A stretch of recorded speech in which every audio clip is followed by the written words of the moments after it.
सिर्फ आधा घंटा लक्ष्मी जी का होता है। अब जो नहीं जानते, अभी से मेरा चैनल है उसके ऊपर ओके करो, सब्सक्राइब करो और मेरे से जुड़े रहो। बहुत सारी बातें ऐसी बताई है मैंने जो आप कल्पना नहीं कर सकते। हम सबसे पहले कोई भी जब हमारी गाड़ी होती है उस गाड़ी में एक नंबर होता है, गियर एक नंबर होता है ना। जो चलाना जानता उनको पता है। जो स्कूटी चलाए वणन ठाको नहीं, क्यों स्कूटी तो डायरेक्ट है ना। जो गाड़ी चलाते उनको पता है एक नंबर क्यों होता है। एक नंबर का मतलब होता है कर्म वाइज चलो।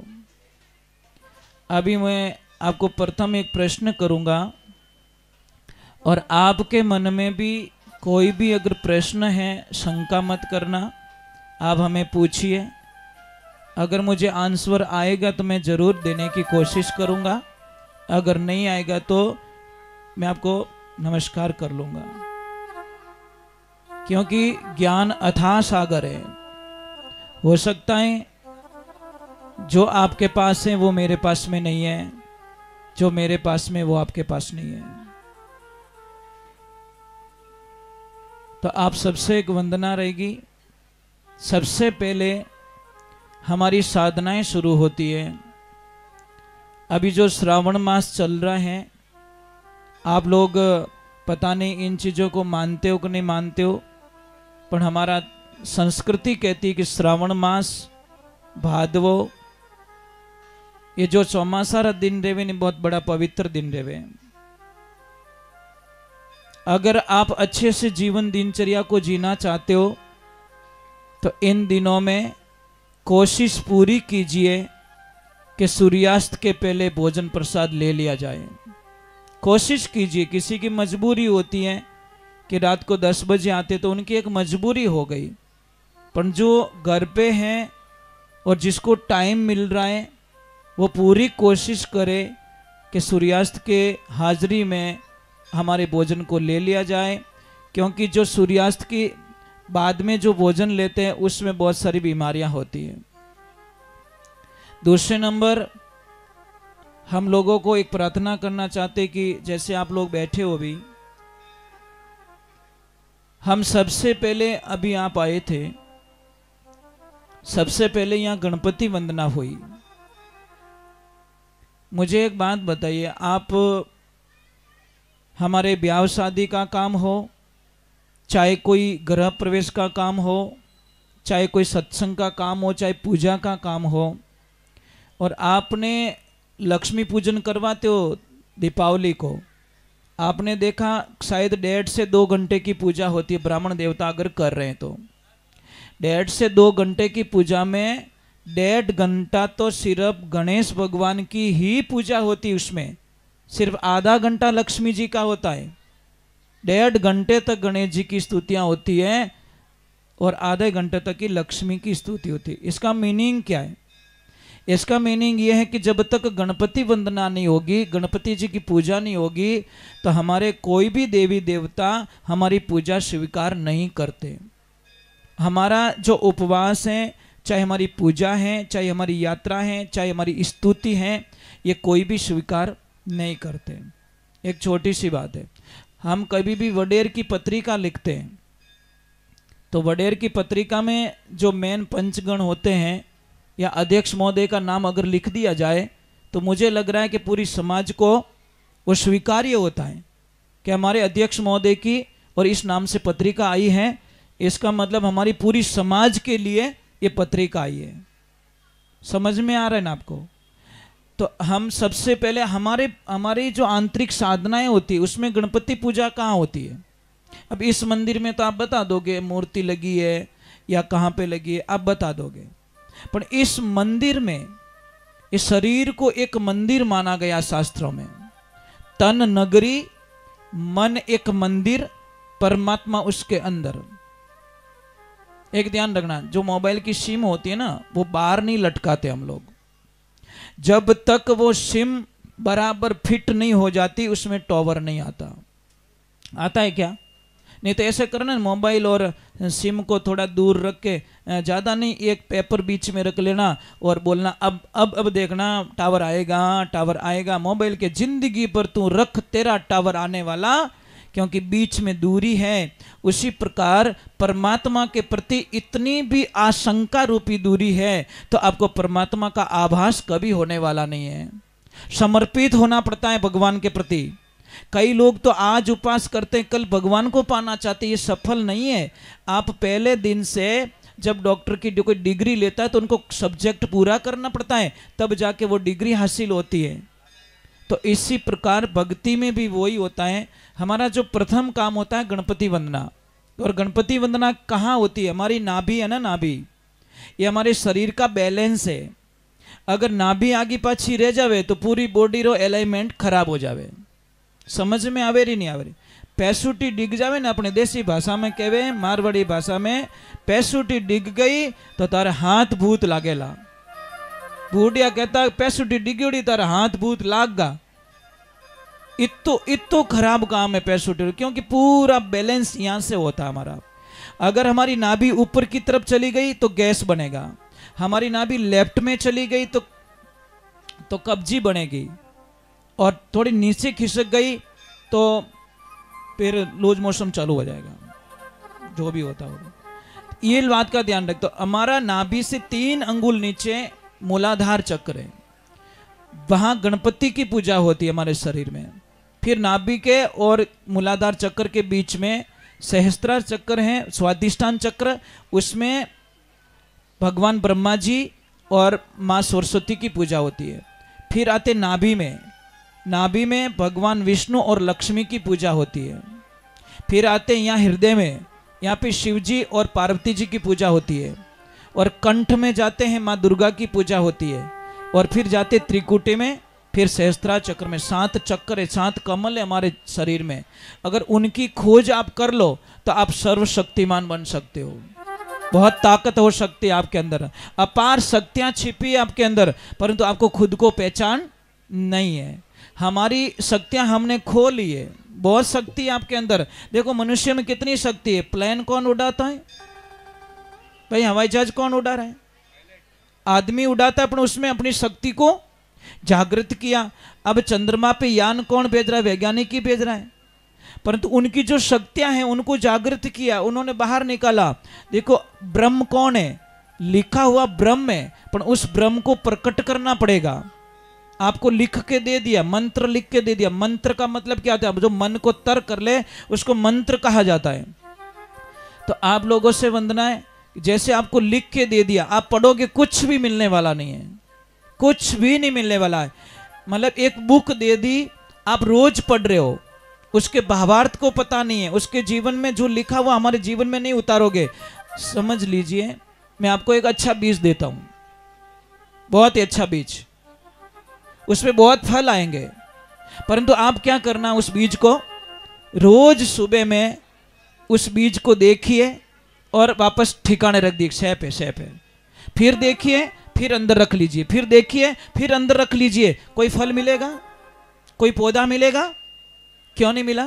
मिलना चाहिए ना आपको। तो 12 महीने हो गए देखते देखते, 50 साल हो गए देखते देखते। कई लोग बोलते हैं महाराज मैं गीता 20 सालों पढ़ूं। 20 सालों गीता तो पढ़ी, पर गीता रो अर्थ समझ में आयो कोने, जीवन में उतारियो कोने। तो वह एक वही है, देखा अंदर रखा, देखा और अंदर रखा, उसका कोई मतलब नहीं है। तो आप उन चीजों को समझिए। एक आलो सुखी, 2 आलो दुखी। समझ में आ रहा है कि नहीं आ रहा है? इसका मीनिंग क्या है?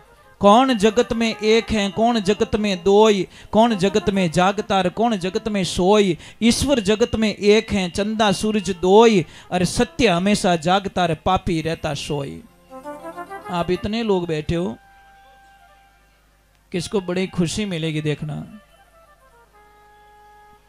और कोई बहुत अलग फीलिंग करेंगे, परंतु हमारे भाव हैं। ये आपका कसूर नहीं है, उस नेचर का कसूर है। हवा होती है ना, हवा अगर उनाला में बाजे तो लू बन जावे। समझ में आवे रही कि नहीं आवे? हवा वही है। अगर गर्म को स्पर्श करके निकली तो लू बन जाएगी। वही अगर आंधीरा रूप में आवे तो बिना आंधीरो रूप के हवा वही है। अगर वही हवा बरसात के साथ में आ जाए तो तूफान कह देते हैं। हवा वही है, और वही हवा हमारे शरीर में आना जाना शुरू करे तो उसको प्राण कहते हैं। भगवान को नहीं मानते आप? कौन कौन मानते हो भगवान को? ऊपर हाथ करो। लाल टाबरों थोड़ी देनी से ये थोड़ा आधो हाथ ही ऊपर करे, कहीं है कि नहीं है कि नहीं। मैं आपको प्रमाण दूंगा बस। कबीर साहब जी महाराज लिखियो, कहीं सुनिया से मानू नहीं मारी हेली की परीक्षा परियाण। जब तक मैं उसको प्रयोग में ना ला दूं तब तक मुझे विश्वास होने वाला नहीं है। पर मैं आपको बता के जाऊंगा, बताऊंगा आपको। अगर आपकी सुरता बराबर हो गई तो, आपका ध्यान बराबर हो गया तो देखेंगे। शायद सबको तो फीलिंग होने वाला नहीं है, ये तो पक्की बात है। कोई कोई तो एक मार्केट में कोई मूर्ति वाला बैठा, राजा ने जाके उसको बोला इस मूर्ति की कीमत क्या है? कि राजन, एक मूर्ति 500 की है, दूसरी मूर्ति 5000 की है और तीसरी मूर्ति 5 लाख की है। राजन ने बोला मेरी नगरी में मुझे उल्लू बना रहा है? ऐसा थोड़ी होता, तीनों की आकृति एक जैसी, वजन एक जैसा, पत्थर एक जैसा, सारी चीजें एक जैसी हैं, कोई फेर नहीं, डिजाइन में फर्क नहीं, और फिर कीमत अलग अलग क्यों है? तो बोला ये तो मैं नहीं बता सकता, अभी नहीं बताऊंगा। तो खरीद ली उसको। सुबह का टाइम हुआ, बुलाया बीरबल को। बीरबल तू मुसीबत से बाहर निकाल सकता है। इसमें एक मूर्ति 500 की है, दूसरी मूर्ति 5000 की है, तीसरी मूर्ति 5 लाख की है। इसका उत्तर बताना। बीरबल ने सारी चीजें चेक कर ली। बोले महाराज बस की बात नहीं है। अरे बीरबल तू ही थक जाएगा, हमारी बुद्धि जहां काम करना छोड़ देती है वहां से तेरी बुद्धि शुरू होती है, और तू ही थक जाएगा तो क्या करेंगे हम लोग? कि कोई बात नहीं, 1-2 दिन का टाइम दो मुझे। अब बीरबल देखो घर पे लेके गया, बहुत तड़फ रहा है पर कोई अंतर मालूम नहीं पड़ रहा है। वो बोला मैं जवाब क्या देने वाला हूं? ध्यान से सुनना इस बात को, बड़ा आनंद आएगा आपको। मैं जवाब क्या दूंगा लोगों को? भरी सभा में मैंने मूर्तियां तो ले ली, पर जब आदमी की चिंता बढ़ जाती है ना तो पता है आपको, नींद भी नहीं आती, टेंशन हो जाती है ना, बहुत सारी प्रॉब्लम्स होती हैं। अब सुबह का टाइम बीरबल जी के लक्ष्मी जी उनको चाय के लिए आवाज दी कि चाय पी लो। तो बीरबल जी तो टेंशन में सुनियो ही को नहीं। फिर आवाज लगी अरे चाय पी लो, नहीं सुना। पछे जोरू आए न जोरू हेलो पाड़ियो, थारे कहीं कान बोला रह गया। एकदम उसको चिंतन आया, कहने मैंने मूर्ति सब जगह चेक कर ली, कानड़ा चेक नहीं करिया। भगवान ही भी नहीं हेल्प करावे। एक तार लिया और एक मूर्ति के यहां पे डाला, इधर निकल गया बाईपास। दूसरी मूर्ति के यहां पे डाला, मुंह में निकला तार। तीसरी मूर्ति को डाला, वो अंदर चला गया। उसने बोला कीमत पता चल गई, पत्नी के पैर छुए के बाप तेरा भगवान भला करे, री री में ही तू मने कोई न कोई रास्तो बताई लियो। और एक ध्यान रखजो, आदमी जिन टाइम गुस्सो हाचो में जने हाच बोल जाया करे। कभी भी देख जो गुस्सा गुस्सा में आड़ो हाच निकल जाए, जो खुद नहीं ठाको नहीं मैं बोलूं कि नहीं बोलूं, यहाँ बोली जावे पछे ठापड़े बोल गो, बोले कहीं छिटक गो थारो पग। ये ध्यान रख। अब वो बीरबल जी सुबह गए और बताया कि राजा साहब ये 500 की है, ये मूर्ति 5000 की है और ये वाली मूर्ति 5 लाख की है। कौन सी? जो इधर से सुन के इधर निकाल देती है वो 500 रुपये रही, जो सुन के वापस लोगों को सुनाती है वो 5000 की हो गई, और सुन के जो घट में उतार दिया ये 5 लाख की हो गई। ये मूर्तियां कौन है? आप ही। हाँ, इन्हें वास्ते किने तो अटनू आवेला, अटनू बट गेट मत याद गुन रेवे। महाराज कहीं बोले ओ तो ठाक होने पण बोलिया किन की। दूसरा थोड़ा 2 दिन याद रखेंगे, और तीसरा आज से ही मंथन में लग जाएगा कि नहीं मुझे इस रास्ते पे मुझे चलना होगा और मेरे जीवन को कल्याण करना होगा। चलो एक बार जय बोलते, बोले श्री भगवान की। तो आप सभी को मेरा कोटि कोटि प्रणाम है। चलो हम भगवान गणेश को बुला दिया, तो भगवान को बुलाना पड़ेगा। अगर ईश्वर नहीं आएंगे तो हमारा कार्य सिद्ध नहीं होगा, क्योंकि उनके आए बिना कुछ भी होने वाला नहीं है। एक बात का ध्यान रखना, मैं आप सबको वंदन करता हूँ कि आप बहुत अच्छे लोग हो, समय निकाल के आए हो, बहुत अच्छे लोग हो, बहुत अच्छे नहीं बहुत अच्छे लोग हो। पर एक बात का ध्यान रखना, यहाँ पे आए हो तो सबसे पहले ये सोच के जाना आपको एक काम करना है। करोगे? करोगे? आपको चोरी करनी है। अच्छे लोग नहीं हो आप, चोरी नहीं करोगे? नहीं करोगे? क्यों? अरे मैं जूते चप्पल थोड़ी चोरी करवा रहा हूँ, मैं थोड़ी कहूँ बढ़िया सैंडल उठाई ले जाइए। मैं ये नहीं कह रहा हूँ आप ज्ञान की चोरी करके जाना। समझ में आ रहे ना आप? यहाँ पे जो भी रास्ता बताए उसकी चोरी जरूर करना, चुपके भी चोरी करके ले जाना, बहुत आनंद आएगा। करोगे ना?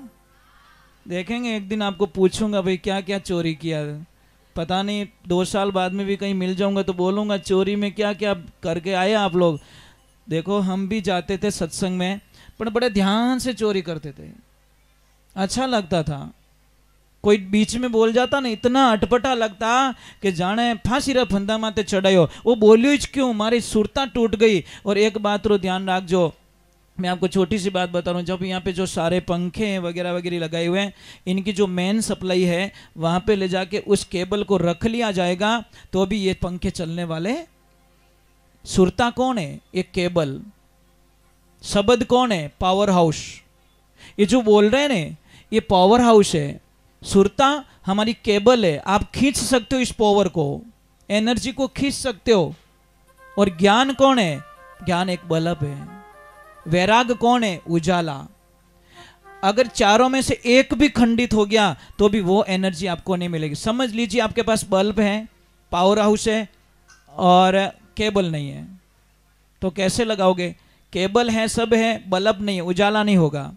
तो आपको चारों आपको ले जाने और आपको कॉम्बिनेशन बनाना उनका। चलो एक बार जय बोलते, बोले श्री भगवान की। क्या बात है, तो जय रहा तो पूरा उब ही रह गया। जी ध्यान रख, जो 3 दिन में वैराग उगड़ को तो मारी गारंटी नहीं है। पछे कहला मारा छोरा नहीं महाराज बनायो। आजकल कहीं तो राम जाने महाराज बनाने हो, क्यों डरो? राम जाने। अरे कोई संत बनी तो जगत रो कल्याणी करी। समझ में आई कि नहीं आई?